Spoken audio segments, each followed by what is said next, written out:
Good morning. Once again, coming to you live from the driver's seat. Question. Can you imagine what life would be like if we didn't have Martin Luther King? If we didn't have Malcolm X? If there were no Gandhi? If there were no Nelson Mandela? If there were no Jesus Christ? How different would the world be if these people had not stepped up, had not picked up a ball and carried us into the end zone? How different would life be? A lot different. Now, today's post is about when you have been converted. Strengthen the brethren.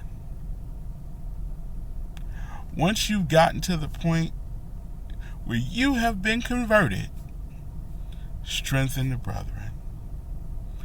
Now, I know you've heard me say this before, and what I'm saying right now is this: salvation made the way for transformation.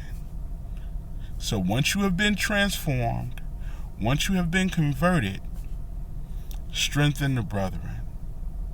Now, we look at what's going on in our world today, and a lot of us say we don't like it. We don't like the way our kids are growing up. We don't like the way our communities are being torn down. We don't like the way the life that we've thought we were going to have has actually played out.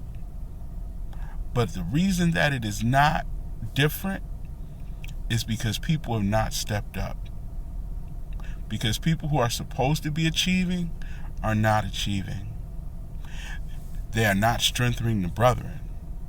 They may have been converted. They may have reached a new level, but what are they doing with it?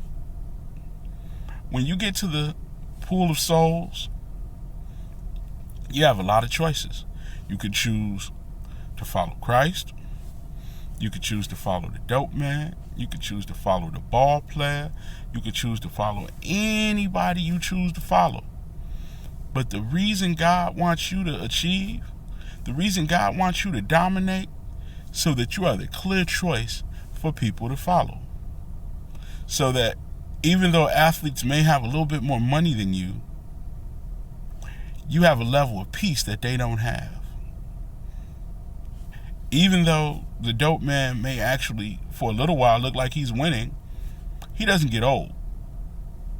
You, on the other hand, you're happy, you're whole, you're healthy, you're prosperous. That is why God came, so you could have life to the full.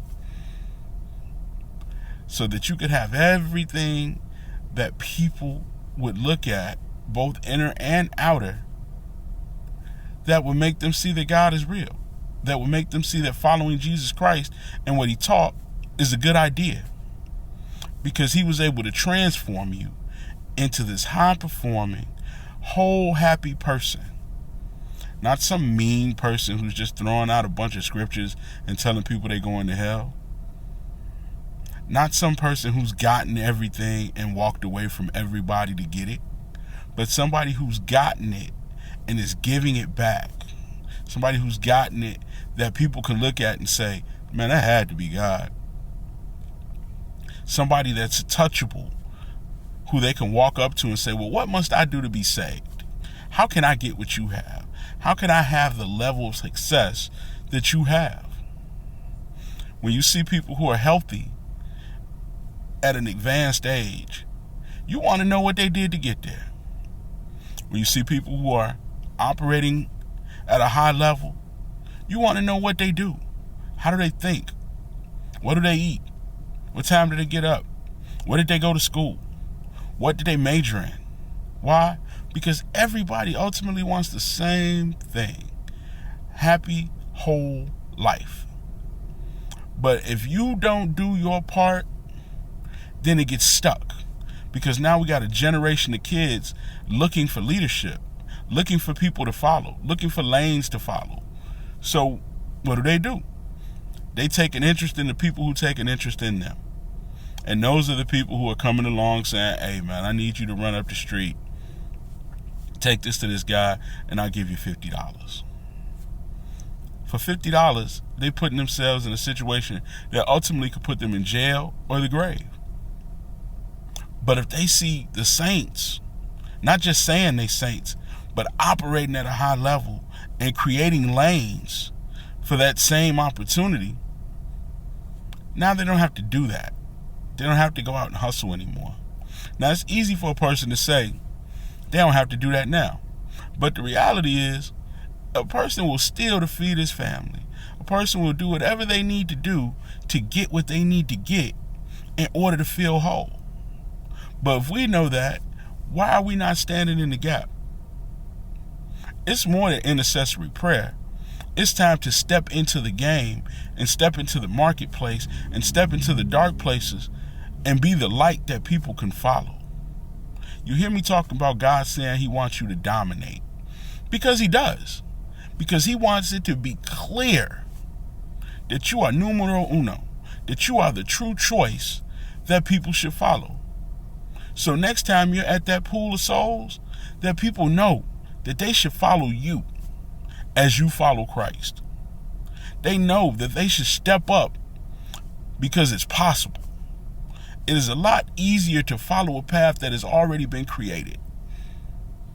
All you got to do is walk it out. God has already given us Christ to teach us.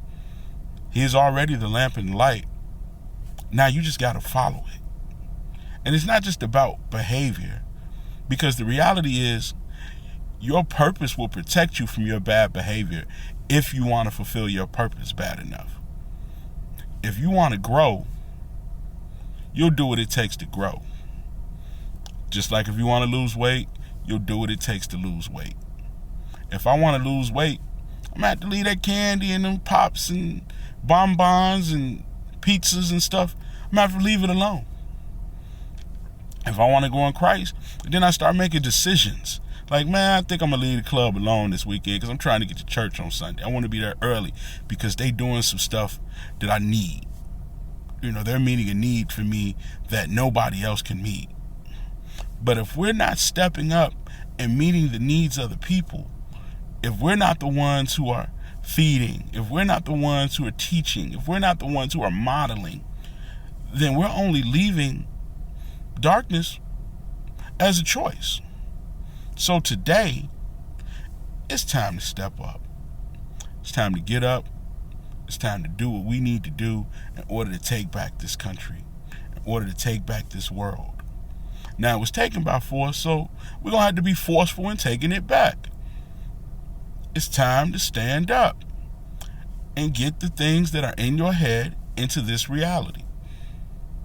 If you have a vision, if you have a dream, it's time to get it out there. It's time to make it work. It's time to be the Steve Jobs of the kingdom. It's time to be the Warren Buffett of the kingdom. Because there is no way that their witty ideas should be worth $240 billion and ours aren't. God is no respecter of person. So anything that can happen for Mark Zuckerberg can happen for you. Meditate on that for a while. And if you think of something that may help the kingdom, do it. Don't be afraid of what people are going to say. Don't be afraid of what people are going to think. Because ultimately, you are the reason that lives will be saved. And until you see me again, have a great day and just get started.